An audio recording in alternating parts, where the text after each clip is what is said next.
They're back! The lunatics of Davos to meet this week in Switzerland to save the world.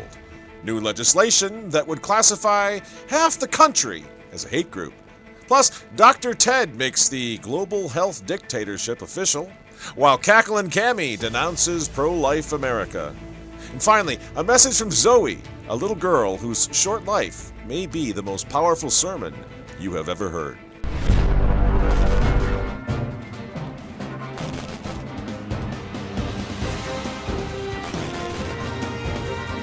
Good evening, ladies and gentlemen. I'm Michael Matt, and this is the Remnant Underground. We've got some good news tonight.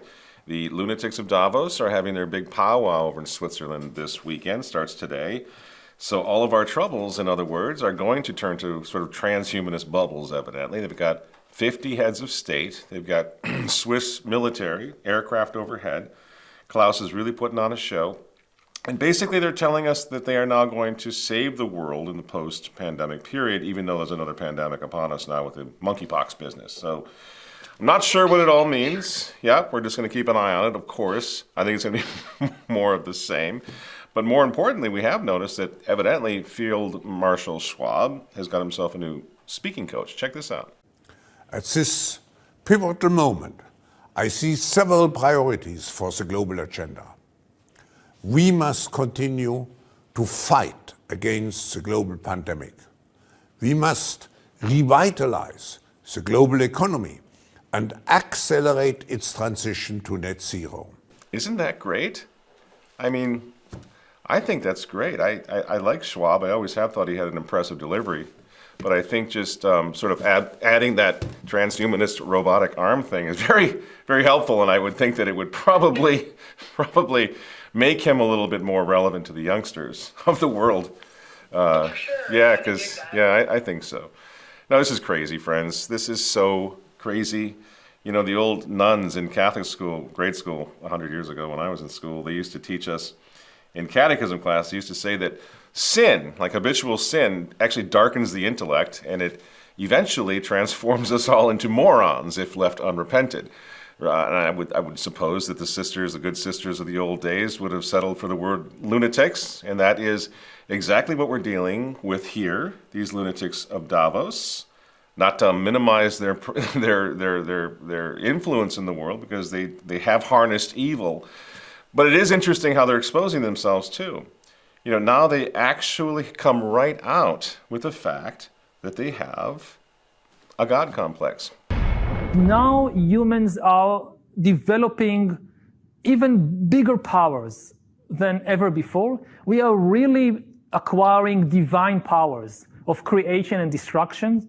We are really upgrading humans into gods. That is essentially what the snake whispered in the ear of Mother Eve back in the garden, that she will be like God if she eats of the tree of the knowledge of good and evil, right?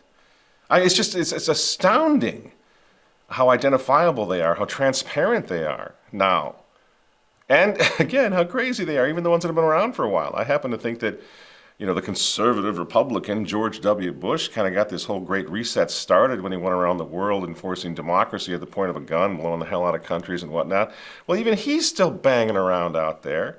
And finally, just the other day, you've probably seen this sort of amusing, ironic clip, he's admitting what we were saying in the pages of the Remnant newspaper 20 years ago. Here's W. And the decision of one man to launch a wholly unjustified and brutal invasion of Iraq. I'm sorry. What was that, George? The decision of one man to launch a wholly unjustified and brutal invasion of Iraq. I mean, of Ukraine. Iraq, too. Anyway. It doesn't even matter. You know, it's all casual. You know, you got the current leader of the free world, who's 113 or whatever he is now. He's out there saying that he has been outfitting Russia with Javelin missiles for years. Before Russia attacked, we made sure Russia had javelins and other weapons to strengthen the defenses so Ukraine was ready for whatever happened. Yeah, I don't know which is crazier, Team Biden or Team Bergoglio at this point, but over in the Vatican. But as far as Team Biden is concerned, I think we're to the point where the only one on their team that makes any sense at all is this gal. Okay. Yeah. Well, seriously, right? I mean, if you were Joe Biden's VP, what would you do? Would you have profound things to say? Would you somehow be able to do damage control on a daily or an hourly basis with this cat? Or would you spend your day just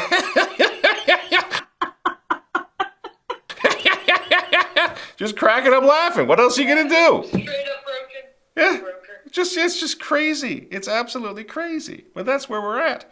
And I'm saying this, pointing this out, because we go back to that theme that we come back almost like a mantra. We come back to it, that we have to keep everything in perspective. These people are not ultimately going to pull this off. You know they're not going to. It's bad. It's dark. It's horrible. Everything right now is not. It's not fun. But look at these people. They're not formidable adversaries.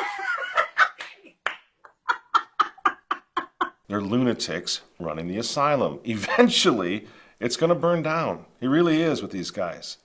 They're not even trying to be persuasive anymore. They're really not even engaging in all that much panic porn. They're just going full-on Nurse Ratched now.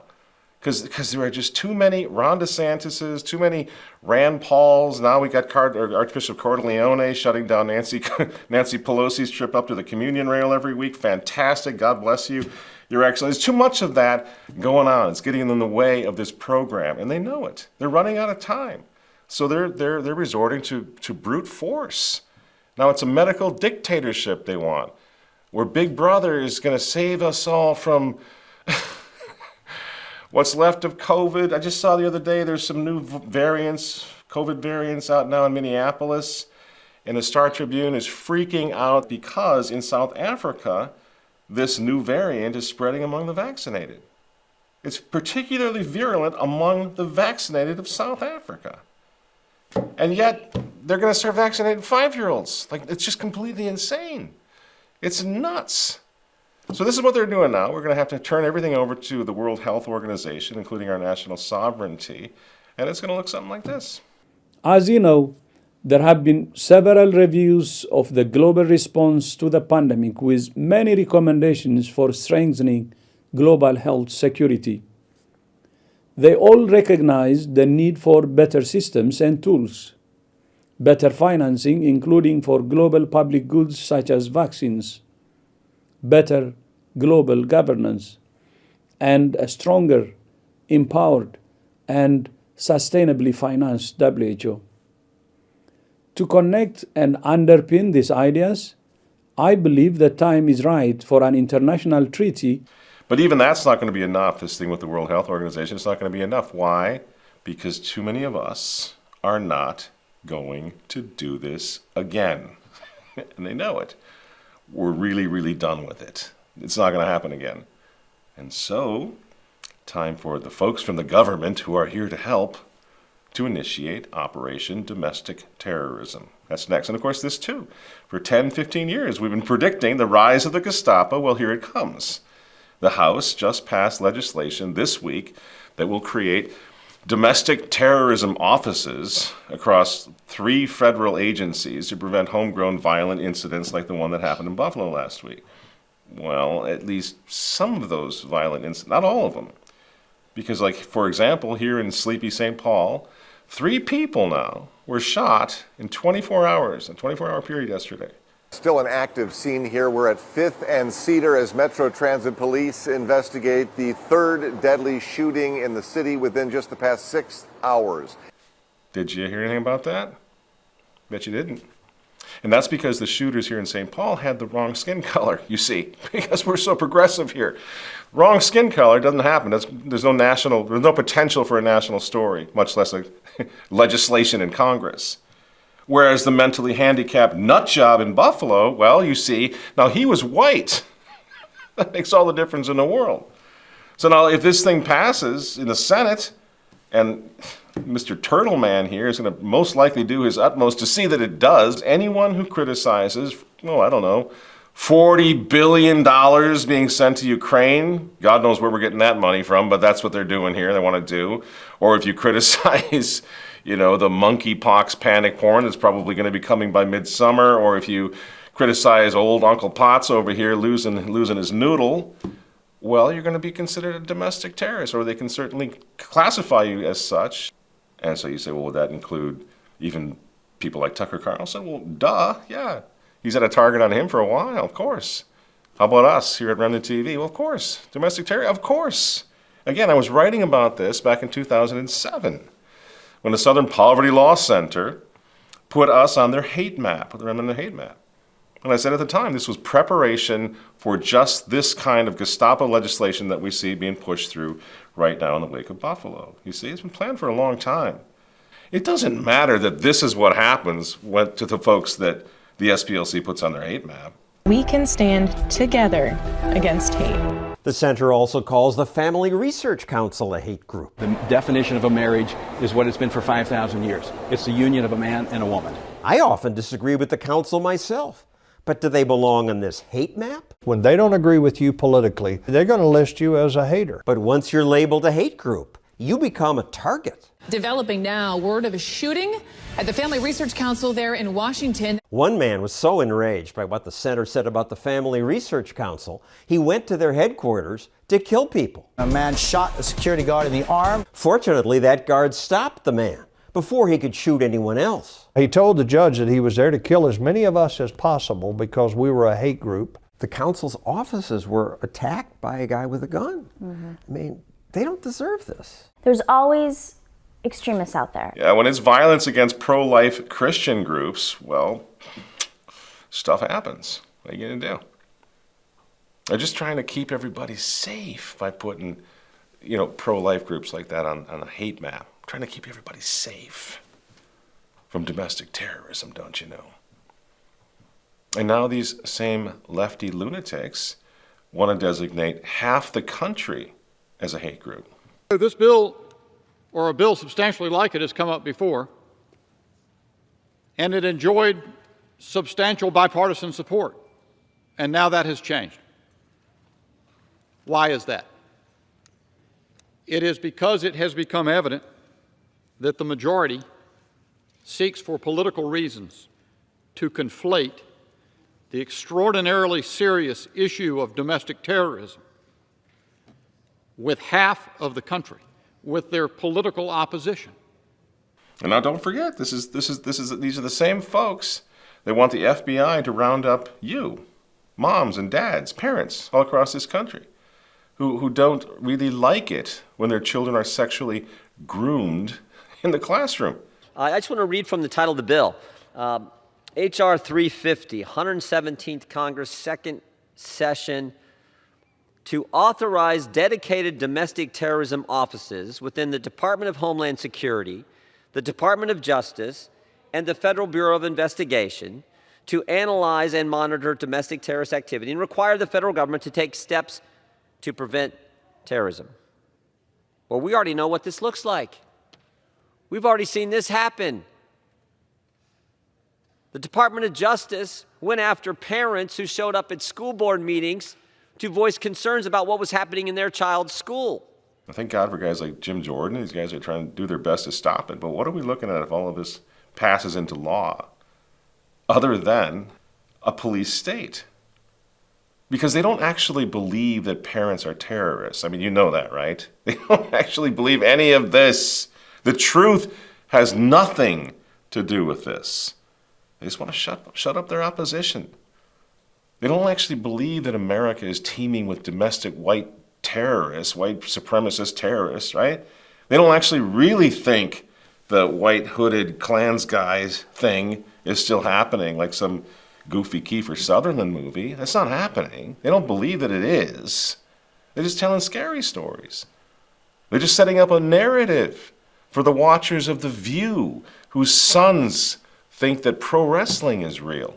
So we're doing here. It's the only people who would buy this stuff.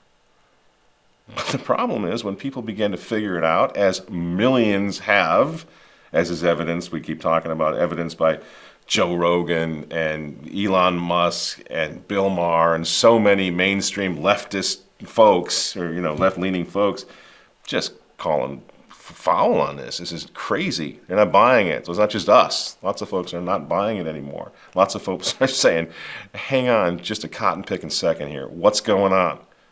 And when that happens... Wonderful.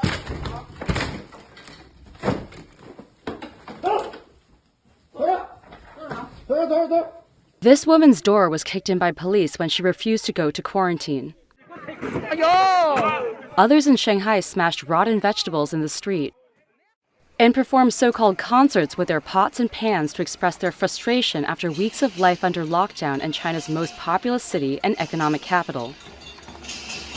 This is not going to stop until enough of us do this. So, I want you to get up now. I want all of you to get up out of your chairs. I want you to get up right now and go to the window, open it, and stick your head out and yell, "I'm as mad as hell, and I'm not going to take this anymore!" We're simply not going to take this anymore either. Really? A worldwide synod? Yes, this is the way God works. As Pope Francis says, he's a God of surprises. Now, you know how embarrassing it is to have to admit that he's one of ours? I'm sorry, Father, but you're embarrassing. You got to start acting like a priest. This dude's a canon lawyer. What has happened to the Catholic Church that we went from Fulton Sheen to this guy? Am I making something up? That's not what the church is about, a community of spiritual friends. Actually, my friends, it is. He looks and sounds more like Richard Simmons. Now double here. That's it. You're doing fantastic. And the thing is, well, old Father Richard Simmons there prattles on, with his synodal jazzercise. Woohoo! Watch the hands. The world is blowing up. Teen suicide rates skyrocketing. Kids are killing each other in the streets, killing each other in the classroom. We've got real problems here, Father Simmons. Real problems. And at the same time that you're doing the jazz hands about synodality, all the leaders of the free world are dismantling our society. Faith, law, order in our society being destroyed. They're out there demanding the slaughter of babies by the millions. We gathered today to talk about Roe v. Wade. Earlier this month, we learned that the United States Supreme Court is poised to strike down Roe. So this, when and if it happens, will be an extreme step backward. And it represents a threat, not just to women, but to all Americans. This heinous woman, this harpy, is talking about the slaughter of babies, killing babies. Do you see how calm she is? She's perfectly fine with it, right?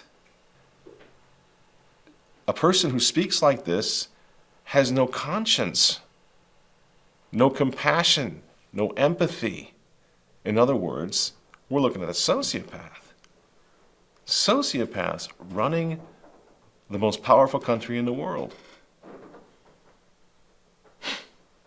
And while that's going on, again, Father Richard Simmons is out there doing this. This is why Pope Francis is like, the synodal consultation is to be an experience of like, what are we dreaming? What's our hopes? Where have we been dashed? Again, it's easy to make fun of, but that's not the point. It's mortifying. It's so embarrassing. The Church of Accompaniment is off on a 2-year tour of Sesame Street, utterly oblivious to what's going on in the real world. The right to privacy that forms the basis of Roe is the same right to privacy that protects the right to use contraception and the right to marry the person you love, including a person of the same sex. Overturning Roe opens the door to restricting those rights.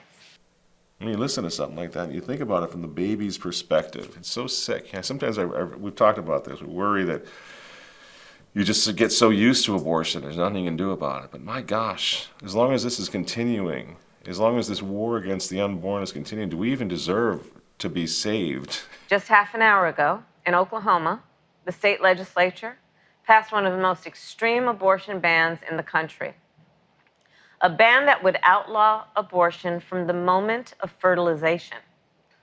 Now think about that for a second. from the moment of fertilization. It's outrageous, and it's just the latest in a series of extreme laws around the country. Several of the medical professionals joining us today are seeing the impact of these laws that are designed to punish and control women. There's never been anything like this in the history of the world, has there? And imagine for just a moment, this dumbed down Madame Defarge just condemned to death your mom, your dad, your kids, your entire family, your town, right? Condemned to be dismembered and sucked through a tube into a trash can. Imagine that for a minute. And in your fear and your desperation, you're looking for help. You're terrified of what's happening to you. You turn to your Catholic priest, the pastor who's supposed to be protecting the sheep, right? You turn to him for help. And this is what you get. Yes, this is the way God works.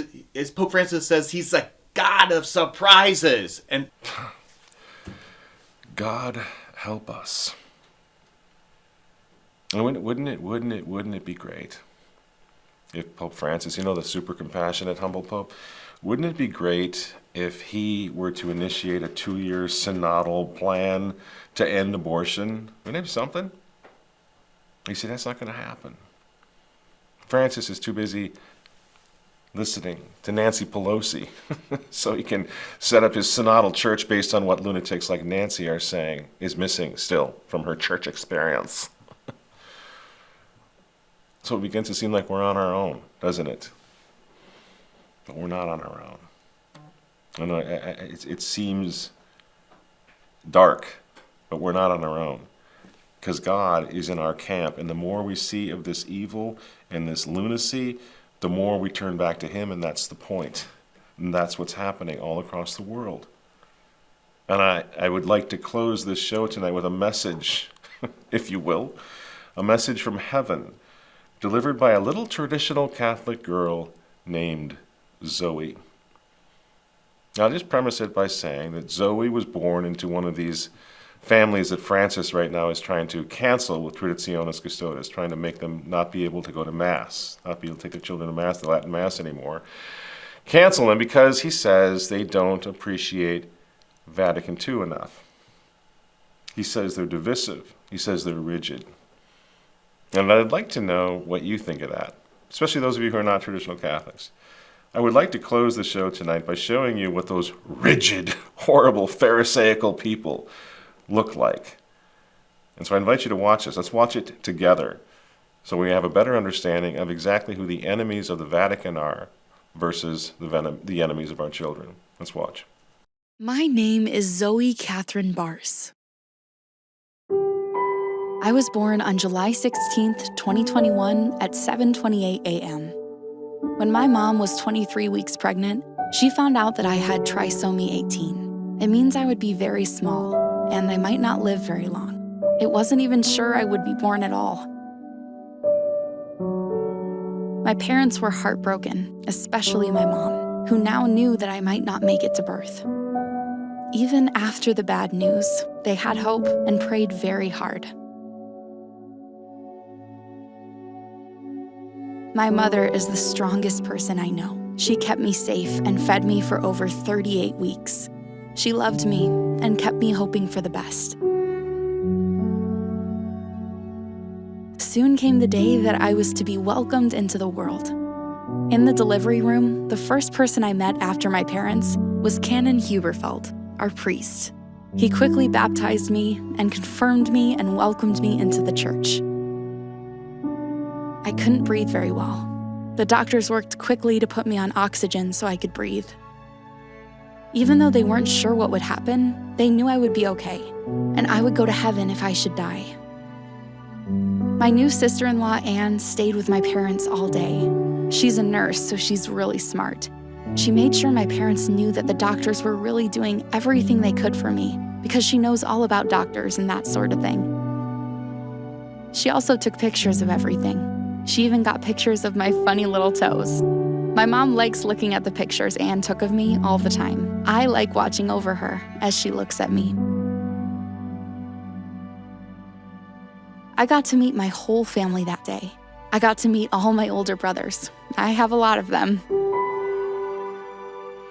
My brother Cole picked my confirmation name, Angelica. He liked it because it reminded him of the angels, and I'm just like one now. I really like it too. I got to meet my big sister Olivia. I wish I could have spent more time with her and could have learned to be like her. My big brothers Adam and Ryan seem pretty cool. I would have liked to learn to be cool like them. My bigger brothers Benjamin and Lewis are really funny. In fact, my whole family is funny and knows how to make me smile even in times of sadness. Seriously, my siblings are such goofballs. I don't think they can ever be serious. My grandparents were even there. I thought that was really cool that I got to meet them too. I know now that they prayed very hard for me and Mom. It was hard for my family to understand that even though I looked perfect on the outside, not everything was perfect on the inside. I got to spend 11 hours with my family, and then suddenly, God told me my short visit had come to an end.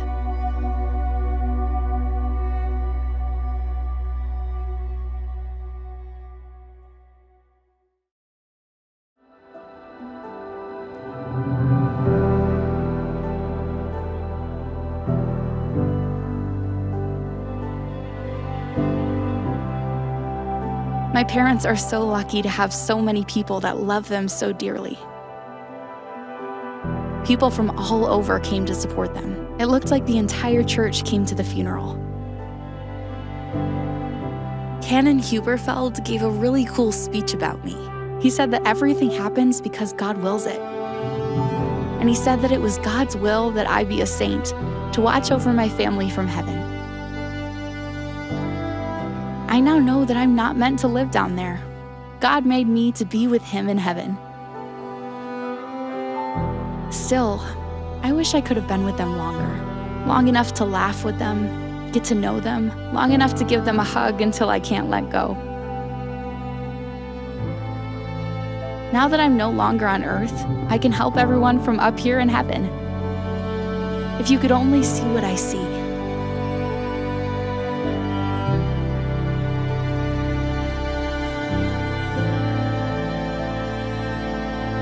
I wish you were here too, Mom. Someday God will call you home and I'll be waiting for you here. In the meantime, I'll be up here praying for everyone.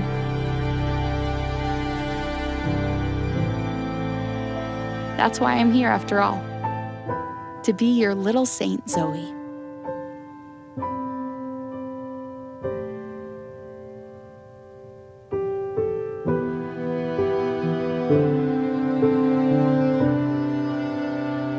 People of Davos have nothing.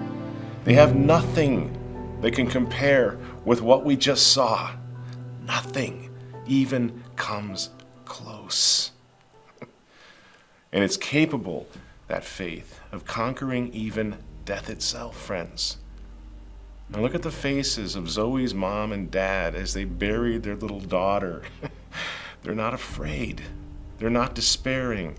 Because they, like us, they know there's something else. There's something afterwards. There's something that comes later, after death.